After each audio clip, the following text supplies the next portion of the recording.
Well, welcome. For me, pretty much my background is fundraising. I started out with a local health system about 16 years ago, doing communications, donor communication. And I was so good with the donors, they actually slipped me this list of people and said, hey, he's really good with people, let's see if he can raise some money. And that's how I got into fundraising. And I've learned so much over the last, 16, 17 years. Left the health system after 11 years, and then worked at Community Volunteers in Medicine, CVIM, which is a little health clinic in West Goshen. But today I hope the things that I'll talk about, as well as Lou, you guys take away and can adopt somehow with your fundraising and development committees. And your role is sacred. You are the fundraiser, the ambassador of your organization, wearing your hat all the time out in the community. It never stops. So we'll share with you some tactics. So that's a little bit about me. I'm with the Community Foundation, and I work with a lot of donors who have funds with the Community Foundation, and I work with them on their legacy giving as well. So Lou, you want to tell us a little bit about yourself? Sure, thanks, Jim. Okay. Hi, I'm Lou Teti. Thanks for going around the room. It really helps to understand the audience. I'm kind of an oddball, if you will, from an estate planning point of view. I'm a lawyer. I've been practicing law for 47 years in Chester County. I'm a native. I grew up 7 miles from here, and I live 3 miles from here now. I never left the county. I love philanthropy, and I love plan giving. And that's why I say I'm a bit of an oddball. Not that lawyers aren't generally, but what I mean by that is, and you'll hear it if I have an opportunity, but I'll refer you to something you'll take a look at afterward. It's a video I did about legacy, but I'm on board and have been for a long time at Pelly Hospital, so about 25 years there. I was on at Mountain Prep there, Shanahan for about 22 years.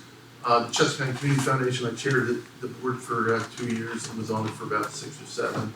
And Caron Foundation, if you know Caron Foundation, it's an addiction treatment center up in Berks County, and help them with their plan giving, and also the Whitford Charitable Fund, which is another unique thing that we may have an opportunity to chat about a little bit if I have a chance to throw one of the slides. But really, my approach, my method, and I would offer you this, I'm willing to do this at any time, any of your organizations, because my emphasis is on the plan giving piece, not the major gifts piece.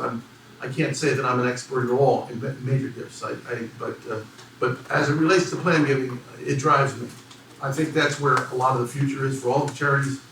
I think if you've got really, really strong benefactors that care about your organization, plan giving is a way that you can build a pipeline that will enable you to move into the future so that you have money coming in every year naturally, because people, by definition, obviously pass at some point, and money will start coming in, and you'll be able to grow your endowment, if you will, with the funds that you get from the plan giving piece. And well presented, well delivered, and well organized for the charities, it really, really makes a huge, huge difference. So I'm really thrilled to be here. And what I was going to say is that if you ever want a talking head to come to your board and talk about plan giving, call me. I'm happy to do it. So here's the agenda for today. We're going to, obviously dovetail into, major and plan gifts.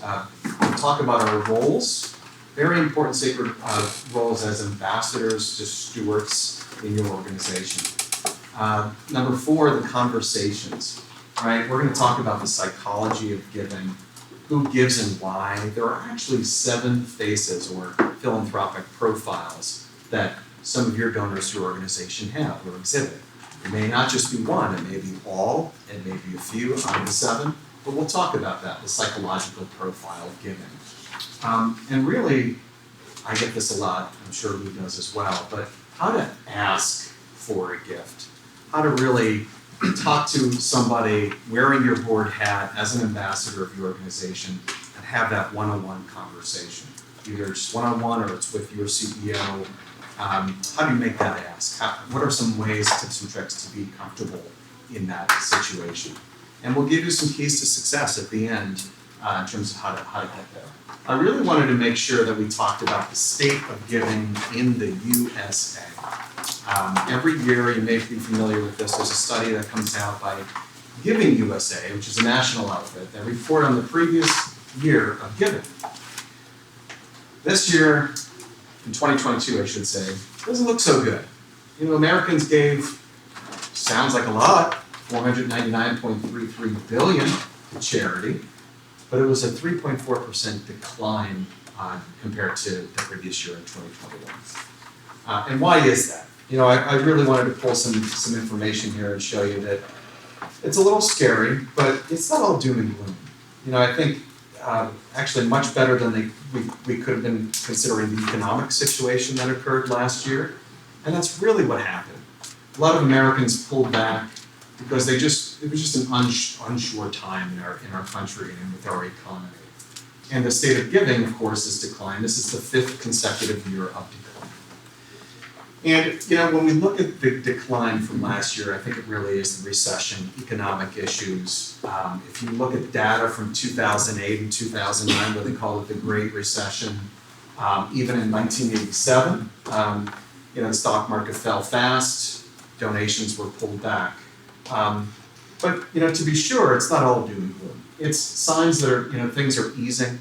People are donating. They recognize the fact that they need these charities in our community to support so many people. So where are the donations? Where did the generosity come from? It's given by individuals. Always has been 64%. And that has declined. That's what has a lot of headlines there. If you were to even Google this, you'll see a menagerie of articles from many different resources showcasing why. Giving by foundations, 21%. That increased from the previous year, primarily because of the donor advised fund. Donor advised funds have become very, very popular over these last 15, 20 years. People like the ease of it, either from a tax situation or the ease of it from a grant-making situation, where whomever the holder is of the donor advised fund, the community foundation, Vanguard, Charitable, Schwab, etc., there's an ease of grant making where you're able to really help those nonprofits that really call home to you. So hence that's why there's an increase. Giving by bequests, 9%. Usually, but it's increased from the previous year, 2.3%. And there's a phrase that comes to my mind, and it's working. Basically, people are still using their estate planning attorneys like glue. Even in a down economy, not a recession, but a down economy, people need long-term planning. They need to say, how are my kids going to get cared for later? What do I have to do? And the first thing you do is you start talking to an attorney about an estate plan or your financial advisor about your funds later on. And that's worked. Significant bequests have come in over time. Unfortunately, people pass away, and gifts come into charities that really mean so much to the person or family. The good thing here is giving by corporations has increased as well in the U.S., and that's actually reassuring. Usually, it's been a flat line over time. I think corporations realized there was a little bit of a downward trend with the economy and wanted to really help the nonprofit community. Where did the charitable dollars go? I outlined this. The first one is religion, and that increased from the previous year. You'll see the arrows here. But I think overall, there's a lot to look at here.